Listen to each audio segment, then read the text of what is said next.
Ok. Este video pretende ser una pequeña introducción a una situación que me viene pasando ya desde hace unos casi 20 días. Realmente serían unos 17. De hecho, no les voy a contar nada. No les voy a contar nada. Es una situación que, aunque parece dramática, no lo es tanto. Estoy en un hospital, sí. No sé si lo pueden ver. Esta es la cama de la persona que estaba conmigo que se murió. No, mentira. No se murió. Esta es mi cama. Esta es mi cama y bueno, el resto de la habitación. Entonces, sí, estoy en este hospital en Roma, en Italia, desde más de 2 semanas por una situación en particular. Se me ocurrió la idea de hacerles este video porque a pesar de que tengo más de 2 semanas aquí, muy probablemente ninguno de los que está viendo este video, con la excepción puede ser de uno o dos, sabe que yo estoy aquí. ¿Y por qué no les he dicho nada? Precisamente porque ustedes no están aquí, porque si yo los llamase y les dijese,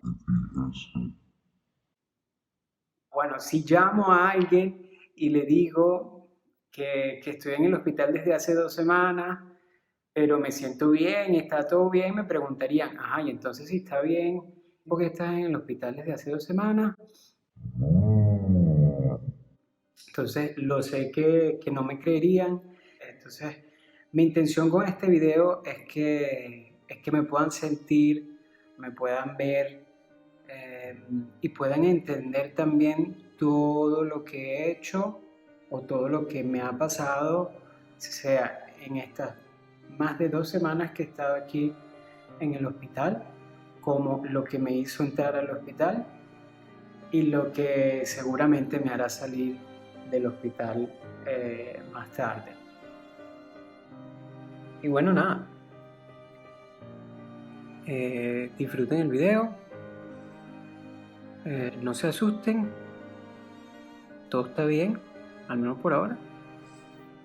Y nos vemos pronto.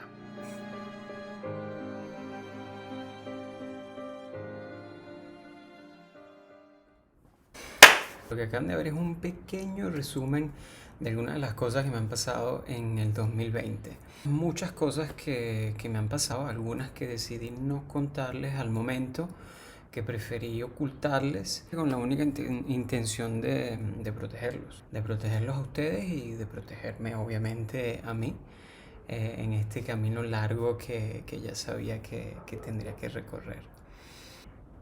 Pero bueno, vamos por partes. Aprovechando que por gran parte de este 2020 he estado desaparecido, les mostraré exactamente lo que se perdieron de mi vida en estos 10, 11, 12 meses. Empezamos retrocediendo en el tiempo hasta más o menos agosto del 2019.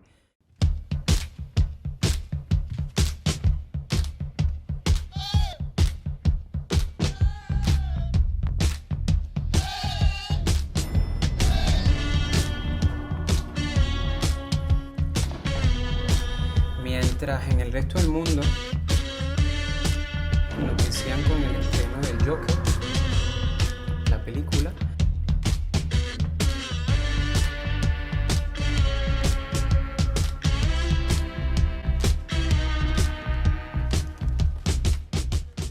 el discurso de Greta Thunberg, Presidents, celebrities, politicians, CEOs, and journalists, you have an enormous responsibility.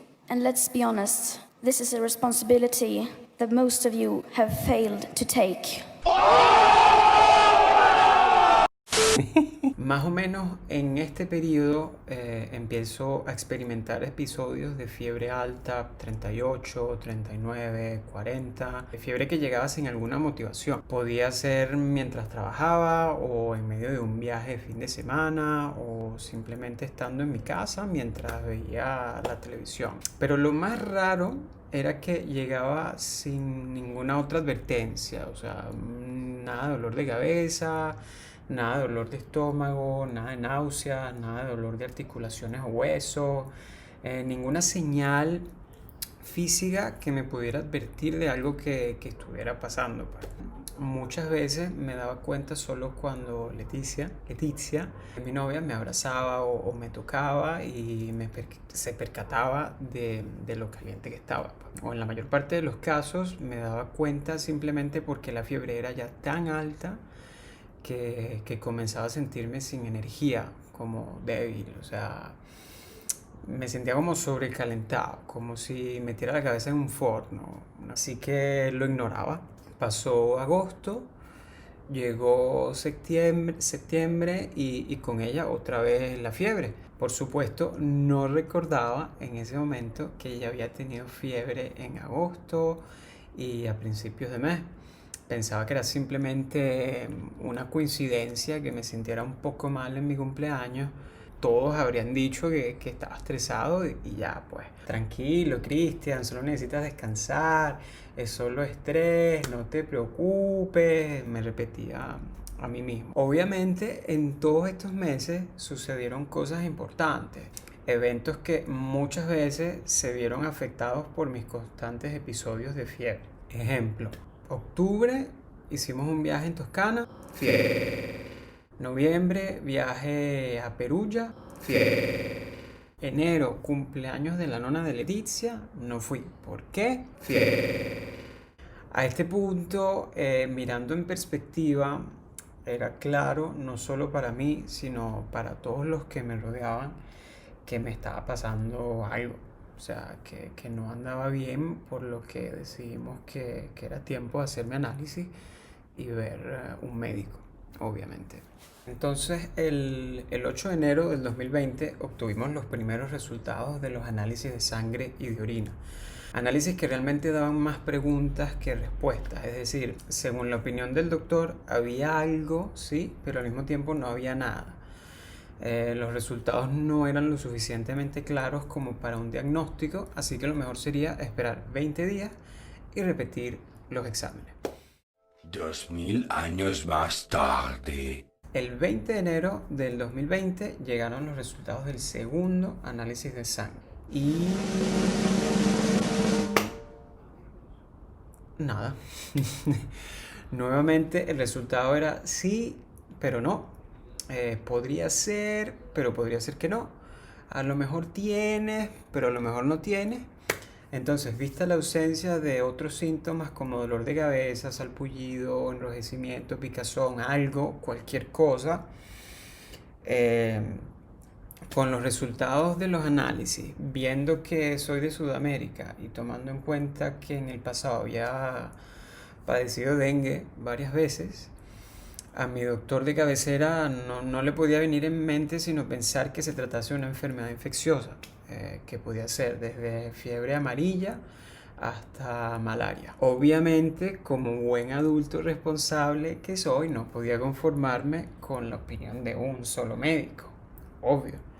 Así que mientras me veía con mi médico y con las pocas pistas que me daba de lo poco que encontraba en los análisis, empezamos a buscar segundas y terceras opiniones. Pregunté a algunas personas en Venezuela, pero bueno, no voy a decir los nombres. Y bueno, al final obviamente me mandaron más análisis, de los cuales recibimos el resultado el 4 de febrero de este año 2020.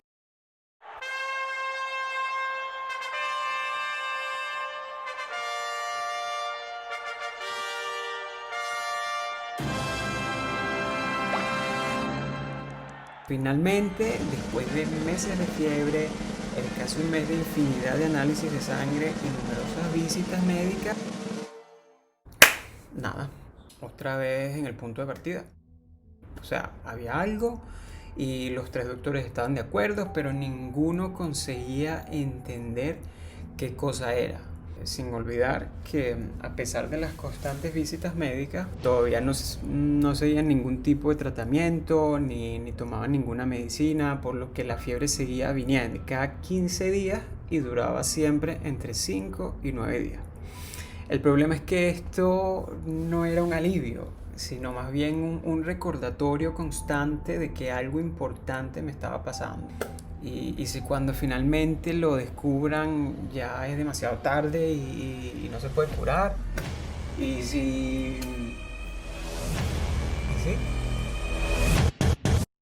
A este punto, el mejor consejo por unanimidad de todos los doctores era el de agendar otra visita médica. Pero esta vez, un doctor especializado del Hospital Lazzaro Spallanzani de Roma. The deadly coronavirus. Ospedale Spallanzani di Roma. Di essere positiva a coronavirus. I medici dello Spallanzani hanno rotto il lungo silenzio stampa per noi.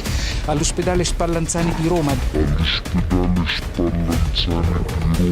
Pero bueno, de coronavirus. Coronavirus! I'm telling you, shit is real! Shit is getting real! Woo! Seguramente ya ustedes habrán escuchado una o dos cosas a esta altura. Así que el 17 de febrero nos presentamos ante el segundo infectólogo para la 1000ª visita médica. Sin embargo, esta vez fue un poco diferente. El doctor, luego de nuestra introducción, el tour de visitas médicas y análisis médicos y un pequeño vistazo a los análisis de sangre, su respuesta fue muy clara: hospitalizarme, básicamente. Al día siguiente, el 18 de febrero de este año siempre, a las 4 de la tarde me presenté en el hospital, listo para pasar unos días. Seguramente el lunes regresaría al trabajo sin problema. O sea, total, me estaban controlando 24/7 y haciendo 1000 exámenes clínicos. Debería ser una cosa rápida, ¿no?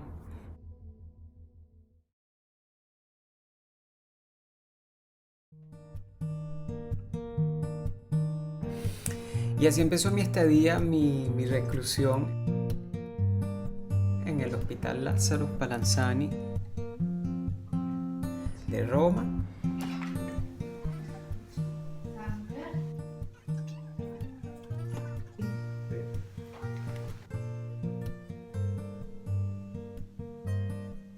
Al inicio, no sabiendo de qué se trataba, me pusieron en una habitación individual, aislado del resto de las personas para evitar posibilidad de contagio hacia otras personas. Visto que se trataba de una infección.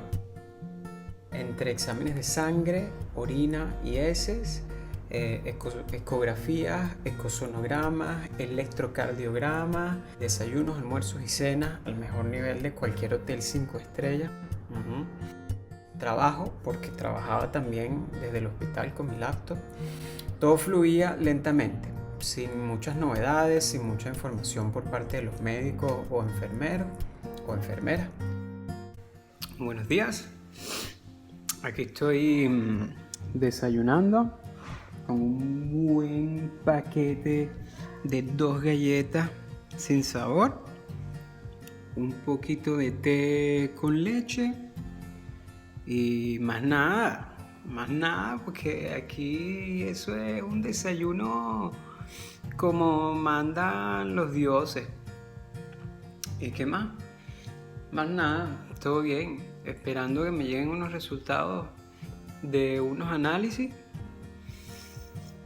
Y nada, me tengo que quedar en el cuartico porque el coronavirus está fuerte.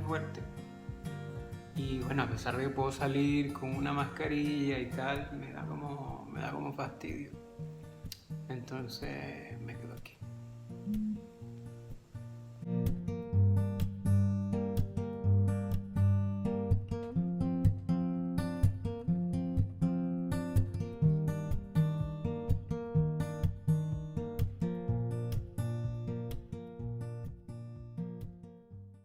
Hasta que luego de un ecosonograma y ecografías al abdomen, Los resultados dieron indicios de una pista importante. Habían encontrado en mi abdomen varios ganglios inflamados.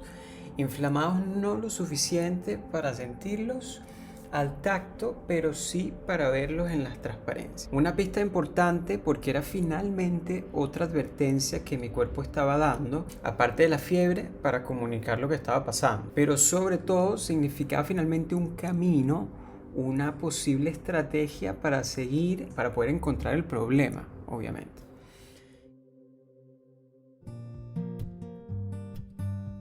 El 28 de febrero del 2020 a las 5:50 de la tarde regreso de una biopsia abdominal que duró aproximadamente 40-60 minutos. Un pequeño intervento quirúrgico donde con 3 agujas, 1, 2, 3, entraron en mi abdomen y pellizcaron algunos pedacitos de estos ganglios inflamados para analizarlos en el laboratorio.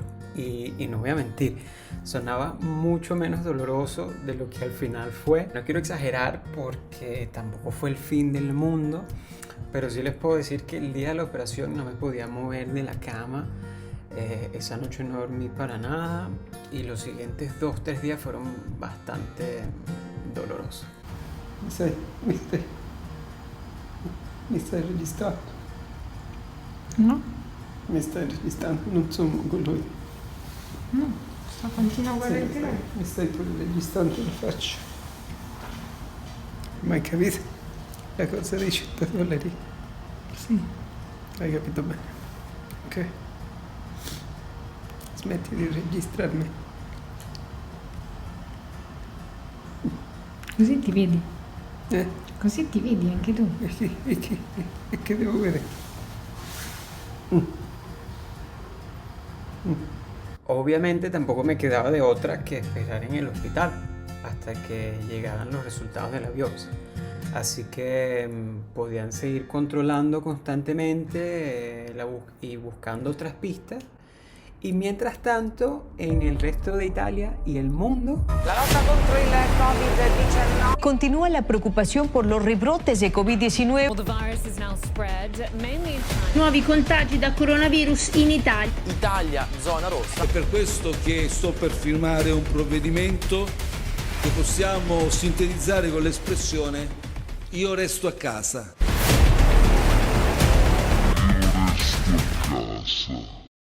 por mi parte, a pesar de que el mundo estaba iniciando a caerse a pedazos afuera, yo continuaba dentro del hospital. Ospedale Spallanzani di Roma. Pero a pesar del caos afuera, yo continuaba con mi rutina normal. Entre exámenes, más comida 5 estrellas y más esperar. Lo más importante eran los resultados de la biopsia, que finalmente dirían qué infección tenía y que con antibióticos y un poco de reposo podía irme a casa y cerrar este capítulo en mi vida en cuestión de días. ¿No? No. No.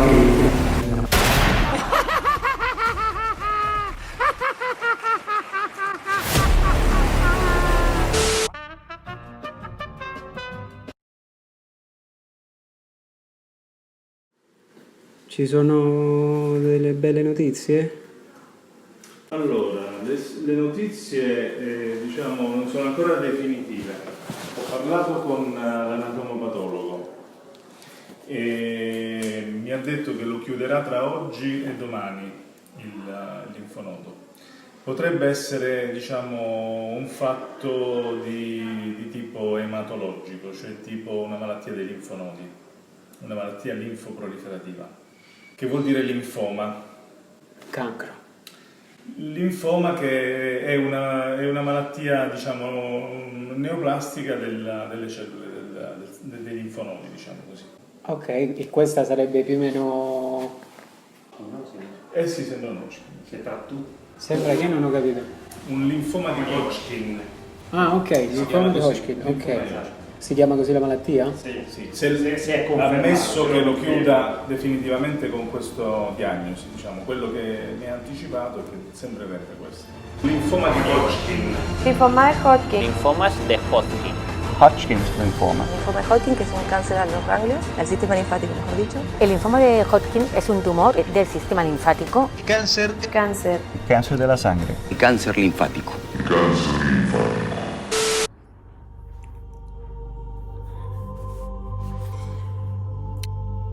Ahora, mucha gente piensa, si tengo cáncer o tengo linfoma, ya mi pronóstico es malísimo y no, o sea, no hay tratamiento, o aunque me den tratamiento, me va a ir muy mal, me va a ir muy mal. Seré sincero, la noticia me impactó, pero realmente fue más un alivio que una preocupación. El diagnóstico del cáncer fue más una luz al final del túnel que una declaración de muerte. Obviamente algunos de ustedes pensarán inmediatamente, pero estás loco, ¿cómo va a ser un cáncer una luz al final del túnel? ¿Qué es eso? ¿Qué te pasa? Bla, bla, bla. Sí, pero recuerden que para la fecha yo ya tenía casi un mes encerrado en un hospital. Había pasado por decenas de análisis médicos y visitas médicas constantemente en los últimos 2 meses, aunado a los episodios de fiebre inexplicables que comenzaron ya en el 2019. Y por otro lado, comenzamos a entrar simultáneamente en una crisis humanitaria y de salud mundial apocalíptica. The WHO declares international health emergencies. Ya se reportan cerca de 1.900 contagiados y 41 muertos por el coronavirus.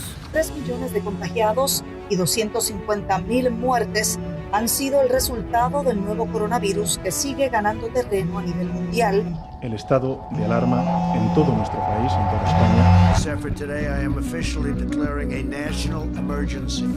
Our greatest concern is the potential for the virus to spread to countries with weaker health systems. Sin lugar a dudas, evaluando sobre todo los modelos estadísticos de enfermedad, de multiplicación que hoy contamos en Italia, en España y en toda Europa.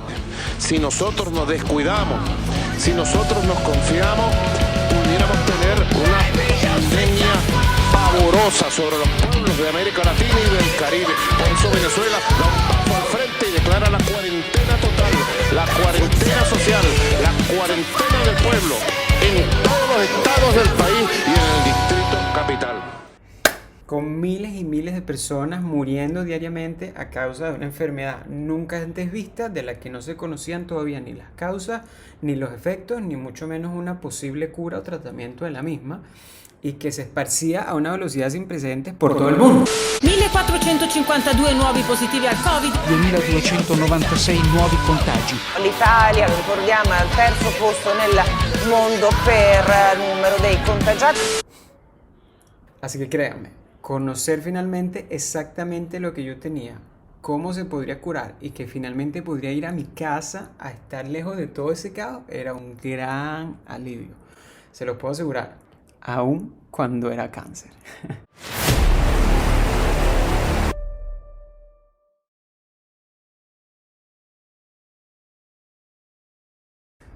Llegó el momento de regresar a casita, pero obviamente no todo era risas y festejos, no. Después del diagnóstico la historia estaba apenas comenzando, digamos. Lo que sí era seguro es que a este punto ya había decidido no contarles nada a ustedes, a mi familia, a mis amigos, a mi gente. Después de estos más de 2 meses interminables entre médicos y hospitales, la creciente incertidumbre y crisis mundial del coronavirus y la poderosa connotación que llevan las palabras cáncer y quimioterapia, decidí que sería más beneficioso para ustedes y para mí si me tenía el secreto hasta que finalmente me curara por completo y estuviera fuera de peligro. ¿Por qué? Por 2 razones. La primera, la familia. Ese grupo de personas con los que puedes o no compartir el mismo tipo de sangre, pero también compartes tus proyectos de vida, tus éxitos, tus victorias, tus problemas.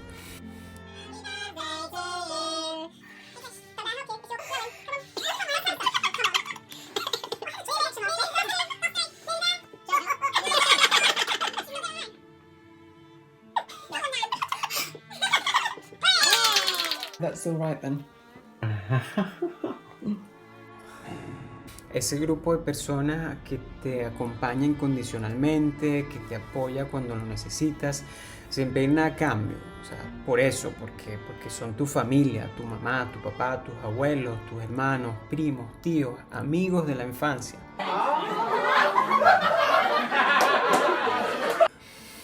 Familia. El problema es que mi familia no estaba lo suficientemente cerca como para poder formar parte activa en mi proceso hacia la recuperación. Latinoamérica tiene un corazón. No estamos en la misma urbanización. Que palpita es Venezuela. Venezuela es tierra de todos tus hijos, incluyendo aquellos que hoy estamos lejos. No estamos en el mismo país. ¿Cuánto te amamos? Soy de la tierra donde se regalan sonrisas. La gran parte ni siquiera está en el mismo continente donde estoy yo. Venezuela, Venezuela, tu nombre lo llevo en mis venas. Venezuela, Venezuela, te amo como a mi bandera. Y si lejos me encuentro de ti, tu recuerdo me ayuda a seguir, anhelando besar tu suelo donde yo nací. Entonces, imagínense por un momento esa llamada telefónica, esa videollamada, donde les digo que tengo cáncer y que voy a empezar ciclos de quimioterapia por los próximos 6 meses. Esa llamada donde les digo que voy a tener que ir al hospital 2 veces por semana. Esa llamada donde les digo, en el medio de una crisis de salud mundial que afecta precisamente a las personas más débiles, como ancianos o personas que padecen enfermedades graves como cáncer, encontrándome además en el país con más contagios y el porcentaje más alto de muertes por coronavirus a la fecha, con un sistema de salud claramente colapsado y aumento de los contagios hasta las nubes. Esa llamada donde les digo que tengo cáncer y que voy a estar bien.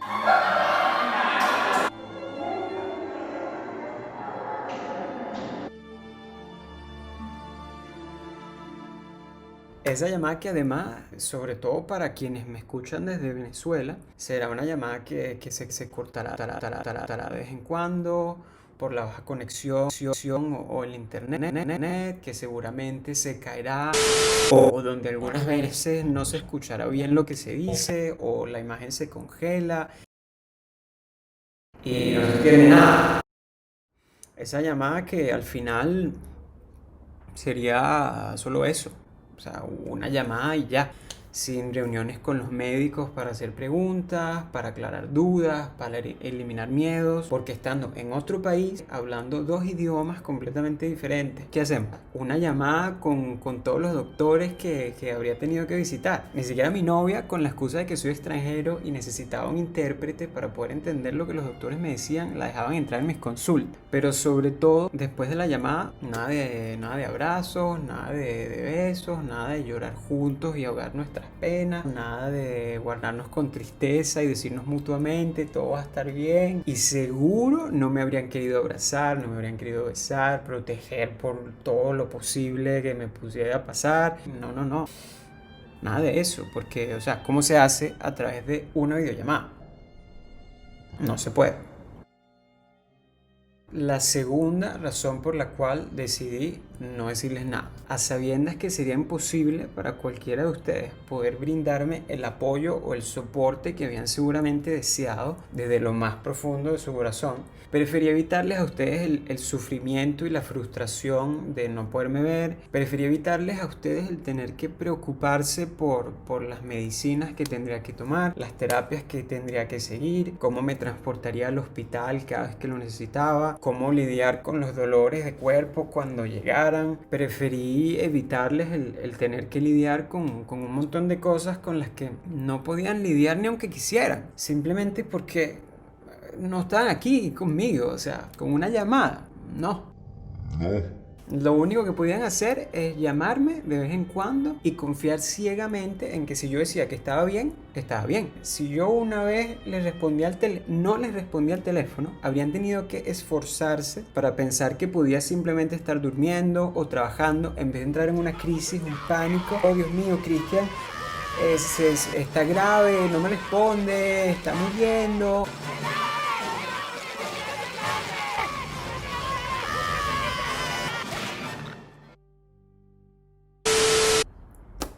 Prefería evitarles a ustedes tener que lidiar con esa incertidumbre de no poder verme, tocarme y asegurarse con sus propios ojos de que estoy bien y de que estoy vivo.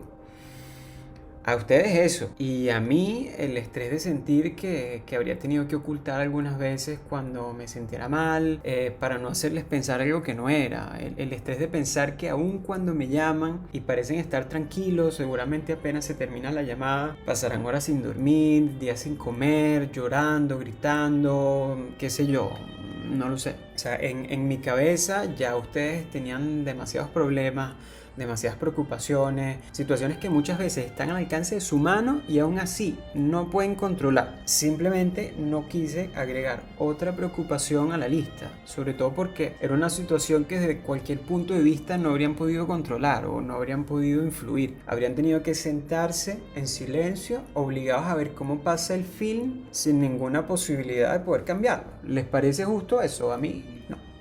A mí no. Así que en vez de 8 meses de una película lenta, dramática, estresante, que parece que no tiene fin, decidí condensarles todo en este video de 1 hora, de 3 horas. Pero al final les decía que estaba bien. Al final les digo que la batalla terminó y que todo va bien. Que estoy sano, que estoy vivo y que la vida sigue adelante con más fuerza y más convicción que nunca.